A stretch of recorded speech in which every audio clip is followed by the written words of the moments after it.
Hi, sweet loves. It's Lisa Stipper here with your weekly Angel Oracle card reading. This card reading is for December 23rd to December 29th.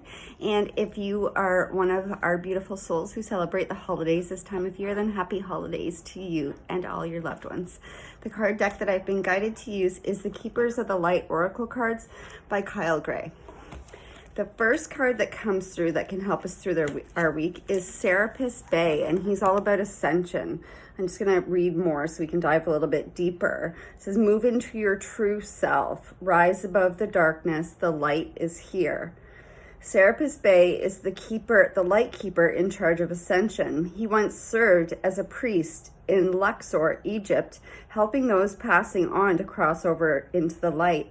Now he's a presence we can call upon in order to ascend. And ascending means rising up. It says that it reminds us of the story of Christ being resurrected after death, which is so cool, especially this time of year, because that is what a lot of us celebrate Christmas as, which is December 25th. Says this means that Serapis Bey can guide us from the lowest states of being back into the light. So that is what they're meaning by ascension. His energy is almost like that of a phoenix. So when you think of a phoenix, think of it like rising out of the ashes into the light, into its brightness.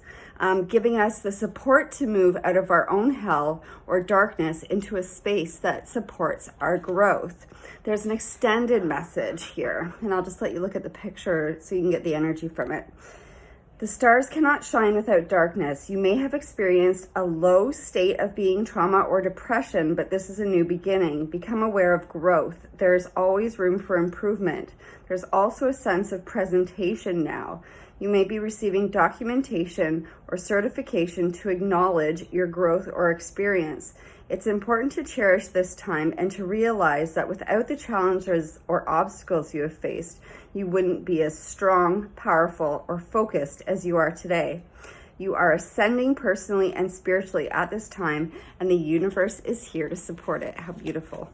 The next card that comes through is Mother Mary, and she's all about love and peace. It says, let go of the need to be right, choose peace. Mother healing is possible at this time. What I'm hearing is sometimes the holidays can bring up some strife and can bring up some stress or some old wounds and some old trauma. So Mother Mary is here to help to heal that kind of stuff if you are wanting that in your life. And truly, even if people did something that so say that your mother or your mother figure did something that was not fulfilling to you, or something that hurt you, or was not mothering in a way that fulfilled you, is what I'm hearing.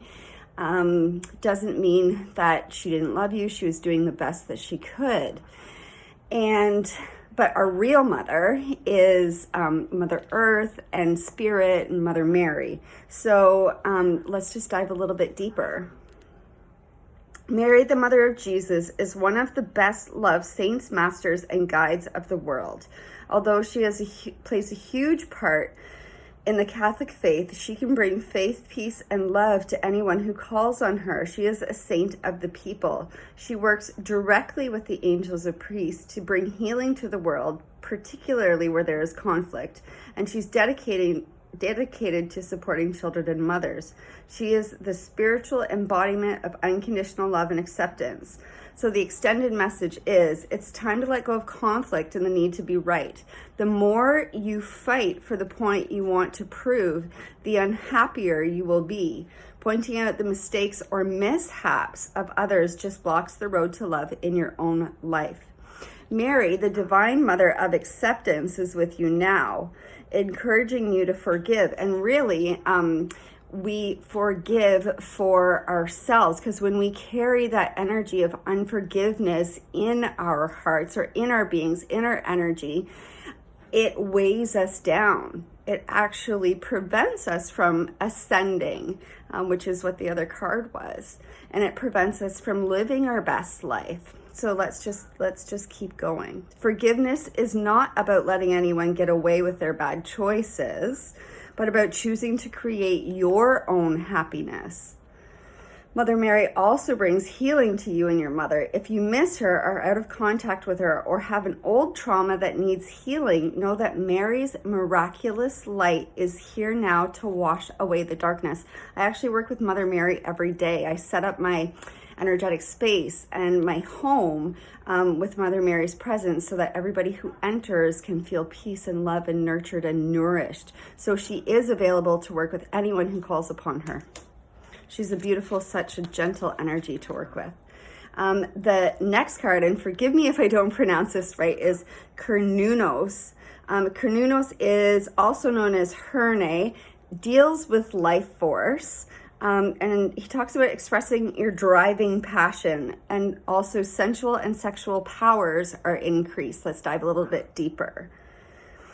So he's a Celtic stag god who represents connection to the earth. He is one of the oldest recognized Celtic gods and features on the Gundestrup cauldron, which is a giant silver vessel, it says, from the Iron Age. He is the lover of the Great Mother and impregnates the land, the Great Mother being the earth, so that it is filled with life. He can help us form a connection with the animal spirits and ancestors of our land. So he can actually help with grounding. He can actually help to connect you in with the earth so you can experience that deeper calm is what I'm hearing, and groundedness. A lot of us who are really into the spiritual stuff that we're into, we can feel, it feels better for us to be up in the higher levels, but we do need to be able to serve both heaven and earth, or else we wouldn't be here right now. We need to be grounded as well. So you can call on Cernunnos and he can help with that. The extended message of this is there's a deep buildup of life force within you now and a need to channel it into action. You may have extra energy or be more alert than usual. Or you may be aware of a sense of increased sensual or sexual energy. If you have been unsure how this ties into your spiritual path, know that it can allow you to access the richness of your soul. When we are not expressing ourselves sexually, our spiritual potential becomes tamed or muted. So if you are denying yourself a desire, ask yourself how you can fulfill it. Ask Cernunnos to help you access your sexual self so that you can express it with integrity in a way that honors your soul. If you and your partner are trying for a child and this card appears, fertility is very possible, especially if Bridget, which is Cernunnos' twin flame, is present too. Now, she wasn't, but know that you can also call upon her if you guys are trying for a child as well. So I hope that this reading brings you so much love and blessings and joy. And if you think that it would serve others, if you would share, that is awesome. And we will connect with you next week. So much love, so much blessings to all of you.